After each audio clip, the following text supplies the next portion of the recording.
service. Family and friends say goodbye to the sisters killed in last week's tragic train accident. Demolition plans. This historic Provo structure may be gone by the end of the week. And exit closing. Find out how UDOT's changes along I-15 will affect your commute. I'm Angela Santos. And I'm Kelsey Eager. It's Monday, October 24th, and in Utah, it's 12 o'clock. From KBYU and the BYU Department of Communications.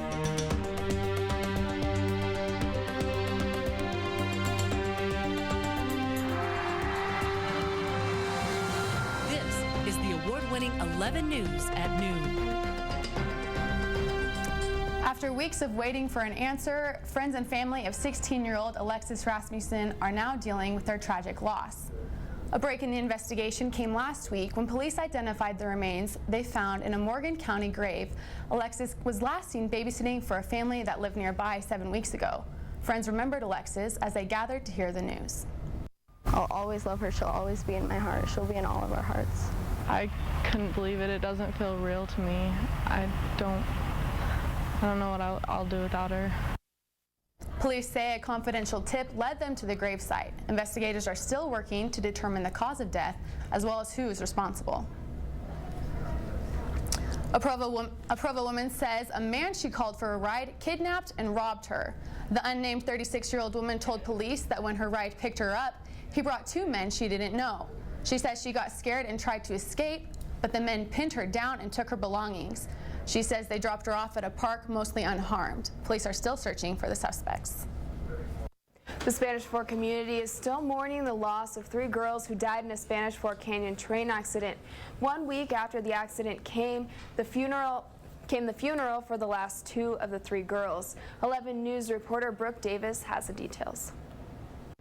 It was a day of remembrance for the 2 girls' sisters, who friends say were fun-loving and uplifting. For the community, it was needed closure as they said their final goodbyes to 13-year-old Savannah and 15-year-old Kelsey Webster.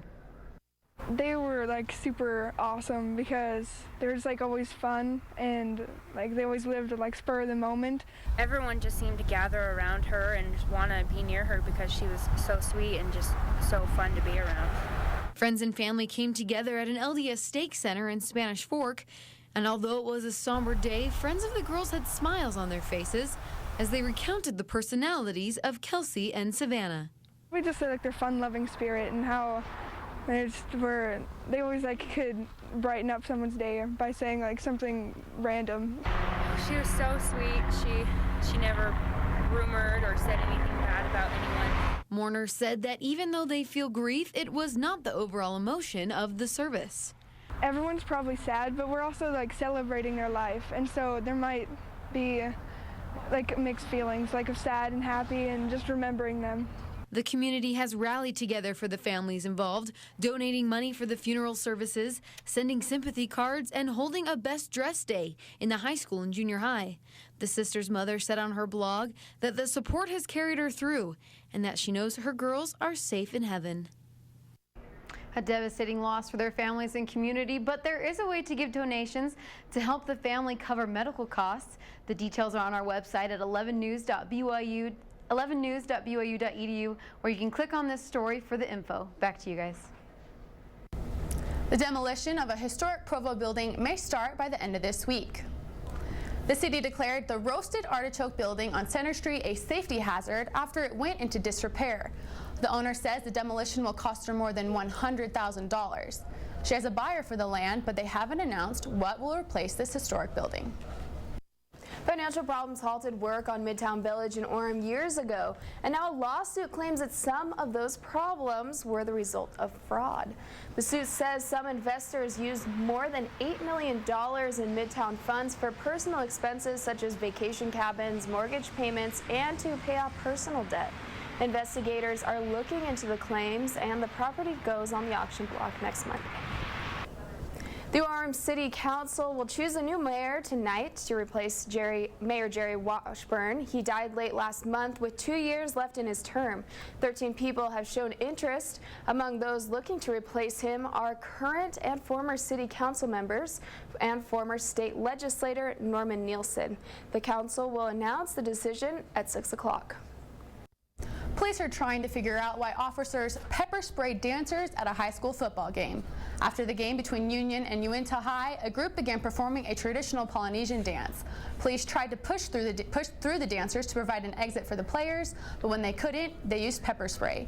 Dancers and bystanders were sprayed, and some reported being hit by police batons. FBI agents called a bomb squad to one home in Midvale after agents found explosives inside. Police arrested 52-year-old James Brent Milligan after FBI investigators discovered pipe bombs in his garage. The search was part of an investigation into a series of recent bank robberies that police say Milligan was involved in. Ski resort proposals for expansion could impact the water supply for more than 500,000 people. Resorts have formally approached government agencies asking to add more lifts, trams, and glide paths, resulting in a mega resort covering 3 canyons. Included in these plans are real estate and commercial developments, all of which will interfere with Salt Lake's watershed. The Utah Department of Transportation will combine the 2 Spanish Fork southbound exits starting today. Whether you want to get off on Highway 6 or Main Street, you now take the Highway 6 exit, which then splits to their respective streets. And drivers coming westbound from Highway 6 can no longer access Main Street. UDOT says this should improve the flow of traffic. When 11 News at noon returns, earthquake aftermath. Hundreds of people are dead and dozens missing in Turkey. And exotic snacking. People in Mexico lick their fingers after munching on worms. That's right, worms. We'll explain when we return.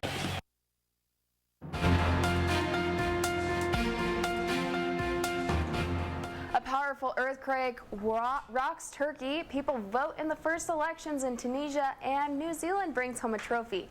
Here's your look at news from around the world. People are still searching for survivors after a 7.2 magnitude earthquake rocked Turkey yesterday.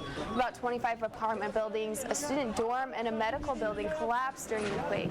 Official rescue efforts are underway, and more than 240 people are confirmed dead. This is the strongest earthquake to hit Turkey in over a decade. Voting continues today in Tunisia during the first election in the country's history. More than 60 political parties and thousands of independent candidates are competing for 218 seats in a new constitutional assembly. Those elected will be writing a new constitution and laying the framework for a new government system. And thousands packed the streets of Auckland today to celebrate New Zealand's Rugby World Cup victory. The All Blacks waved to cheering fans and triumphantly held the championship trophy through the city as they rode along the parade route. New Zealand defeated France in the finals 8-7 on Sunday. It is the country's second World Cup victory. And that's your look at news from around the world. Kelsey? Foreign investors could buy a golden ticket into the U.S. if a new plan from U.S. Senator Mike Lee passes. The Utah Republican is teaming up with Senator Chuck Schumer from New York to propose a bill that would grant a visa to any foreign investors who spend $500,000 on U.S. real estate. The visa would require the investor to live in the home for at least 6 months each year. People in Mexico put a whole new twist on eating organic. Instead of choosing your average snacks like chips and pretzels, they offer something much more exotic: fried worms. 11 News reporter Alfredo Carrera visited the farmers that harvest the bugs. Delicious. I could eat 100 of these. Most people wouldn't plop a crunchy red worm into their mouths, but some folks in Mexico say these critters, called tecoles, make for a tasty snack. I like my clients to eat healthy, for them to eat what God gave us. It's the nature, isn't it? Nájera says these bugs mean more than just a small and yummy bite. Every day she goes to the local market to sell these creatures to her worm-craving clients. People look for them. If I don't have tecoles, I don't sell pumpkin seeds either, so I have to have a variety of products. Getting these worms to the market takes a lot of work. Farmers like Felipe Benitez say finding the worms is physically tiring, and digging up the bugs can kill the maguey plants, the only ones where these bugs live. The maguey dries off when we take it out, so now there's fewer of them. There's 2 different types of worms in this area, the red ones and the white ones. People here prefer the red ones because of their unique flavor, and they only come out at this time of the year. Once they get those worms, they simply put them on a pan and grill them. Some people also prepare a special sauce with them. Complete or smashed, white or red, but not everybody likes the tecoles. I can't even see them because they gross me out. They scare me. The way they move, I would never eat a worm. I think if you eat one of them, you get really drunk. I thought they were the ones that came in the mezcal, not the ones that people eat. I didn't know you could eat them. Even though many people say that tecoles don't look like their everyday meals, some of them decided to check for themselves and find out if they taste better than they look. It doesn't taste like anything. I didn't find flavor. It tastes like something fried, crunchy, like a French fry, but not as salty. I love them. I love them. Eating these worms will not likely replace chips, pretzels, or other fast food snacks, but those who acquire a taste for grilled tecoles say they're finger-licking good. In Puebla, Mexico, Alfredo Carrera, 11 News. Alfredo tells me you may not find these tecoles in an American supermarket, but if you travel to Mexico and your palate can handle it, they're worth trying. When 11 News at noon returns. Giant picnic. An annual breakfast party brought thousands of Australians out to the beach. And we had a sunny weekend, but can we expect that for the rest of the week? Find out when your 11 weather returns.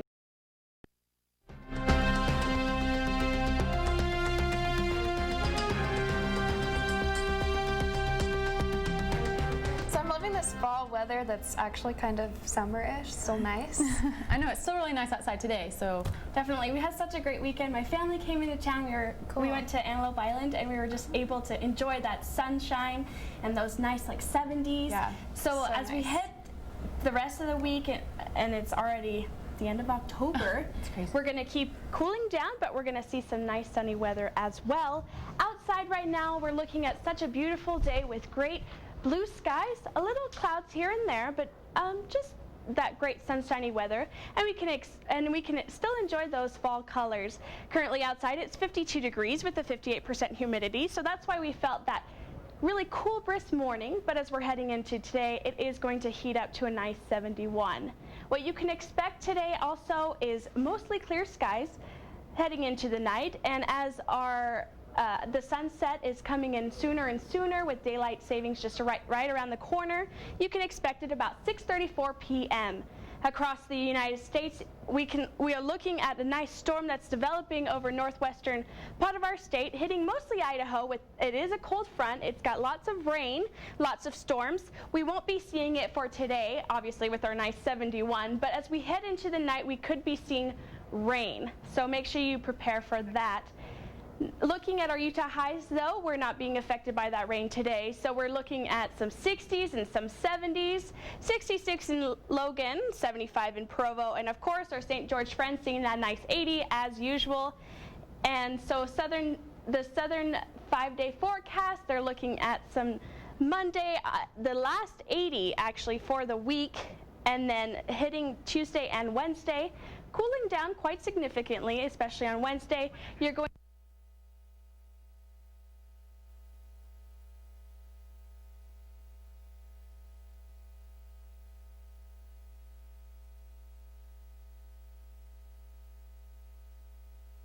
just nice, cool.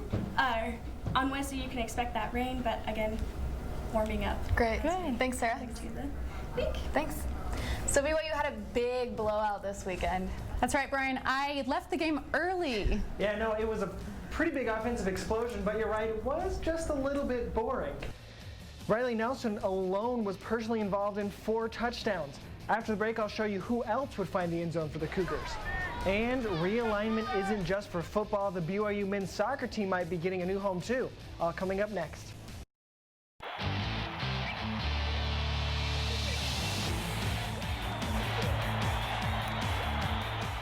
BYU men's soccer team is looking to change the logos on their jerseys from PDL to the letters NCAA. 11 News sports reporter Brianna Carr talked with the team about their sanctioned soccer dreams. BYU men's soccer team passed go but did not take $200 when they became a part of the Premier Development League instead of playing at the collegiate level. Now some of the BYU players are ready to collect from the NCAA. Most high school athletes dream of playing at the professional level of their sport. But for BYU men's soccer team, they just want to take a literal step back in the ranks of soccer and enjoy their collegiate days. The soccer team is unique among other BYU athletics. They play in the Premier Development League, a semi-pro league comparable to the Salt Lake City Bees, but for soccer. BYU's PDL opponents aren't anything to be embarrassed about, but there's just something about NCAA play. In terms of playing, our league is great right now. The PDL is fantastic, but the NCAA is just different. It's just different. There's more money fed into it. There's just more opportunities that stem from it. More money for scholarships and championship teams. And although the men's soccer team may not be close to reaching all the NCAA sanctioned qualifications, they aren't ruling out anything right now. If we ever had a Division I program here, we would definitely be top. It would be a very good team and competitive with all the rest of the programs in the country. The competition found in the NCAA is a selling point as Coach Sackett goes out to recruit each year. But whether the NCAA ever grants their wish or not, they'll still find a way to bring top-tier players to play in Provo. If we never get into be a Division I team or that option is never available to us, we're going to find other ways to make it exciting and for people to want to come here. Most of the players on BYU's men's soccer team said they were recruited by NCAA-sanctioned schools, but came to BYU because there was just something about it. Brian? With Idaho State in town, the BYU football team had a chance to let out a little pent-up anger left over from a 54-10 loss against another I-15 corridor opponent. Fortunately for the Cougars, the Idaho State defense is a little more porous than Utah's, and it showed. First offensive play for the Cougars, and Riley Nelson connects with Ross Oppo for the 15-yard touchdown, and just like that, Cougars on top 7-0. Later in the first half, now up 14-3, and the Cougar running game decides to get in on the action. J.J. DiLuigi takes it in from 12 yards for just one of the Cougars' 4 rushing touchdowns on the day. Second half now up 42-3, and the defense was feeling a little left out, so just for good measure, Daniel Sorensen picks off Kevin Yost and runs it in for the touchdowns.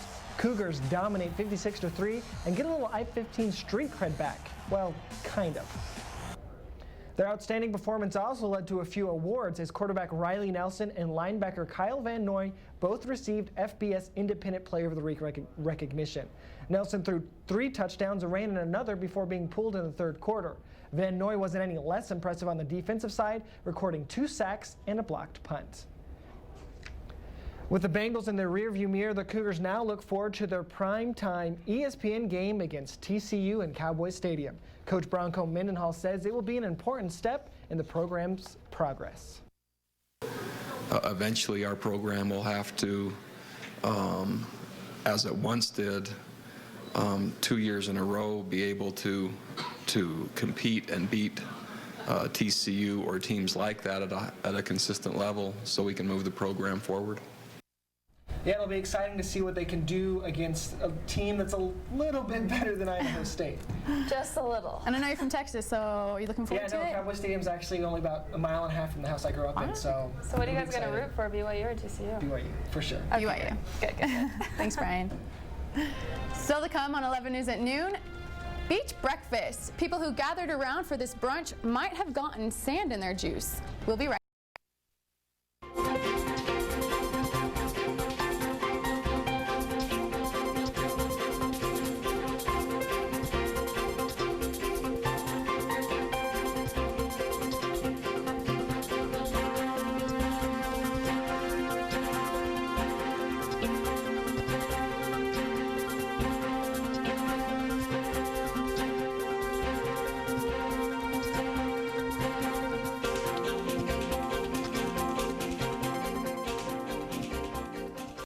You usually should think of enjoying lunch at the beach, not breakfast, but more than 5,000 people had breakfast at Sydney's Bondi Beach yesterday. Visitors turned the famous Australian beach into a huge breakfast table. Beachgoers could bring picnic breakfasts or buy snacks from local cafes. An orchestra added to the atmosphere by playing classical music throughout the meal. Even the babies enjoyed the breakfast. The party happens every year as part of Sydney's annual International Food Festival. Hopefully no one ate a crunchy burrito for breakfast. That's 11 News at noon for Monday, October 24th. You can join us anytime on our website, 11news.byu.edu. Thanks for watching. Have a great afternoon.